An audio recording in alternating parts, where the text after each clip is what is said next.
creative friends. Today we're going to be making this Cyclamen. I can't say it in English. I will write the name in English, but in Greek it's Cyclamen. Yeah, this beautiful pink flower. I've attached the photo somewhere here in the corner.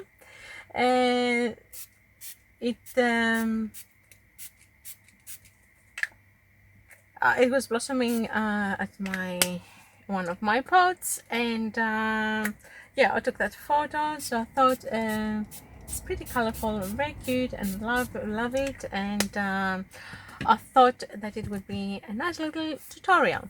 So what I did here, before I start, to let you know that I have also attached as a printable file the drawing, the sketch for this flower.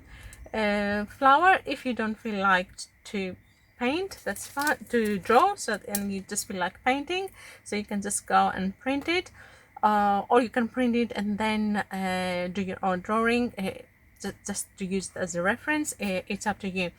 And the photo is there, so you can see the colors.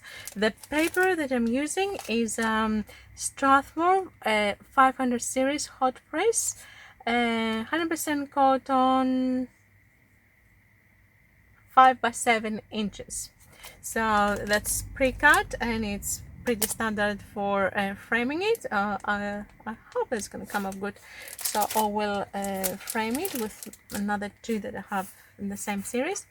So I have masked it, and because I tend to frame it, hopefully if it will turn up nice, I'm doing the minimum masking here on the side, because my frame is very 5 by 7. Yeah, it doesn't give me much to play with. So I've got my 2 jars of clean water. Actually it's one, and I'm gonna have to pause to go and get my other jar of clean water. Okay, there we go. Always 2 jars with clean water, so we don't contaminate our bright clean colors. Brushes, I think I'm gonna be starting with this size 10 for the background, and I will probably move on to something smaller, maybe an 8 size, probably 8 for the flower, and then definitely I will end up with some pointy liners like this one here. Yeah, probably something like that. And yeah, we'll see how we go. So I've got our brushes and our clean paper towels. I've got my messy little palette, but it doesn't matter because I've put which colors I put. I put the permanent rose here. I've put the Alizarin Crimson there, which is, I have used these areas before. I put Paynes Grey here, and I will probably use some of the yellows that I have here and there for the background, and for some greeneries that I want to create. And I think that's it. We're all ready to set go. The other thing that I've got to mention is that I have, as you can see here, I have masked around the flower petals where they are the brightest areas, so we'll preserve the whites there. And let's start with the background. So just get clean water on your brush, wet a little bit your paper at the background. We don't have to worry much about the edges because we have masked it, and our edges are preserved and safe. So we're going to just go in and just put wet everywhere else.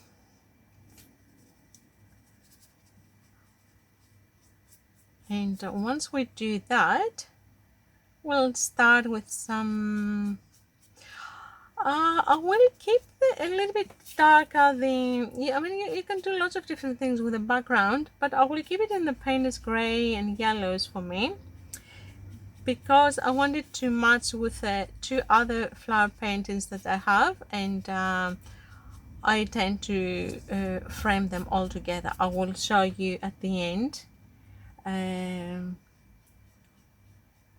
what I've done with the other two, and I'll create like a little series of paintings. So because I want them to be unified with the other ones, I'm gonna just keep it the same tones. So let's start dropping some pigment. Oh, purple, eh? Purple is nice. And there's the Paynes Grey. Will be amongst the purple.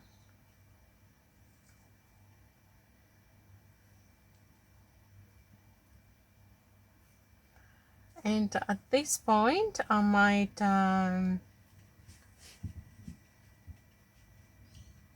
fast forward the video a little bit.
So at this point, I will let it dry, and once it's all dry, remove the masking, then we'll do a little bit more work. So there we go. Now we are, it's not completely dry, and as you can tell, I have I removed the masking, but here it wasn't dry and it's been smudged a bit, so kind of not very good, but at least you see what happens when we don't let it dry and we try to remove the masking a little bit earlier. So you don't repeat my mistake. So now I'm gonna go in with my liner and try to do some details. As I have mentioned other times, I'm not 100% realistic painter. I'm not interested in the botanical details. I'm interested more into the artistic expression of the object that I have in front of me. So I will interpret the form and the lines the way my brain processes it, and not the way that it's on the image 100%. The image for me is it's a reference, but it's not I won't follow it 100%. So now you're gonna see me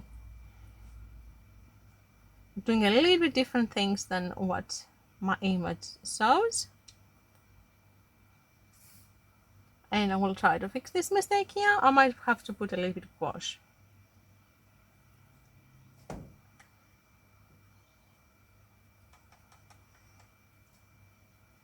So what happens now, I'm trying to create some softer edges. Oh, the green just jumped in because it's not dry yet.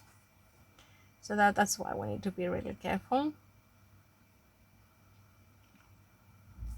And probably I should use this little tiny little brush that it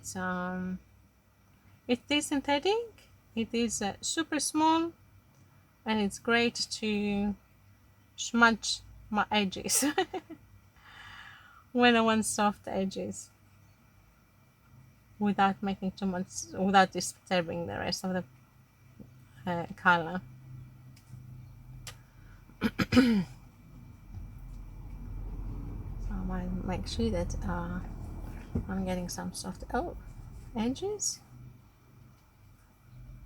As I'm doing this, I will fast forward a little bit,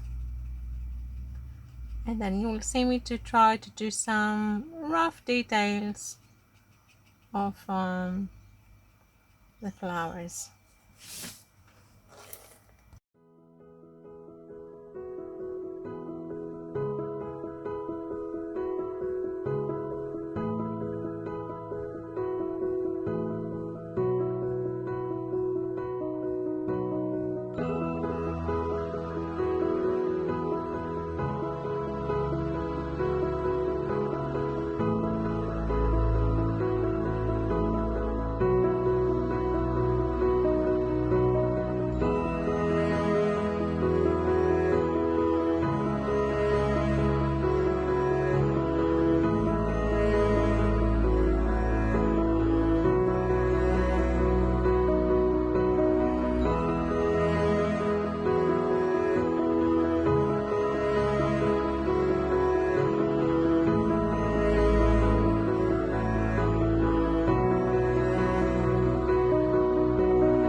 So I think at this point we're ready. I won't touch it anymore. Maybe a little bit later, but I will call it ready for the moment. Okay, just this spot here is gonna leave it dirty. This area is a little smudged, but it's probably not as bad because it's kind of getting lost at the back. So yeah, I'm not going to fuss about those ones. Here's a few soft edges that I want to create. That's fine. So that's it. I think it's a nice quick flower, and I really like it. It's not 100% dried yet, but I am gonna attempt to put my initials here because it is a little bit late at the moment in Australia. And I'm trying to finish from the studio and go downstairs to the family, that they're all hungry and they're waiting for me. I'm not sure when I'm gonna have to teach them to prepare their own dinner. Oh, it will happen. So that's it. It's done. I believe I can unmask it because I don't have much taped. Perfect.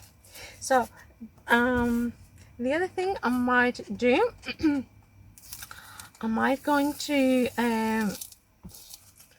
clear this wide edges, only because my framing is very tight. So now I have done my painting. Let's just go in and just get some greens, for example. I won't find now the exact tones, but it doesn't matter as long as it is not completely bright, and if it's like a hairline shows on the picture frame, you won't be able to pick it. So I'm gonna just do this.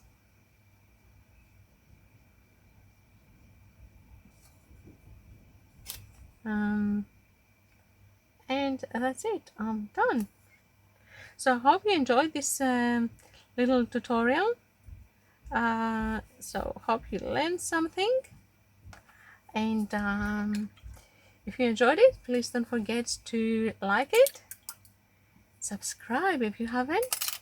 So we'll be in touch with future videos soon. We have lots to do.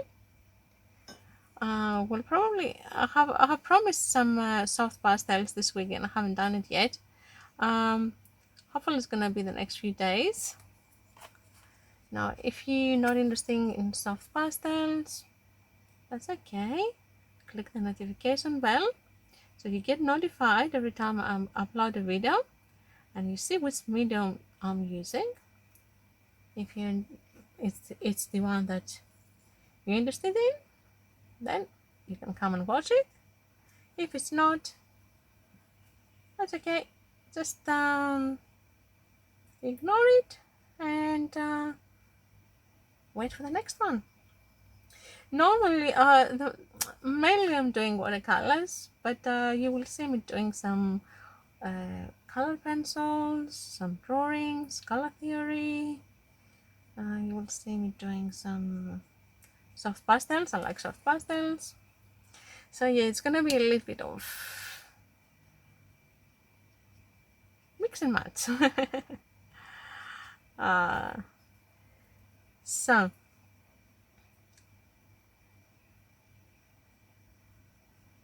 that's where we are at for the moment. So I'll just clear up that. Normally I keep my border, and my border is normally bigger than what I've done today, but with my other paintings I had to go in and reduce the borders so they would be covered in the frame. I wouldn't see the white.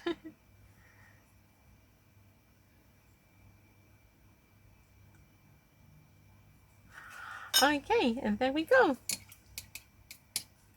It's not 100% the edge, but doesn't matter. It's gonna go on the frame. The frame will cover it. So, and that's it. So thank you very much for watching me again.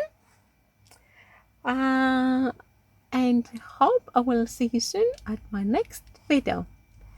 Till then, be happy, be creative, and keep painting. Bye for now.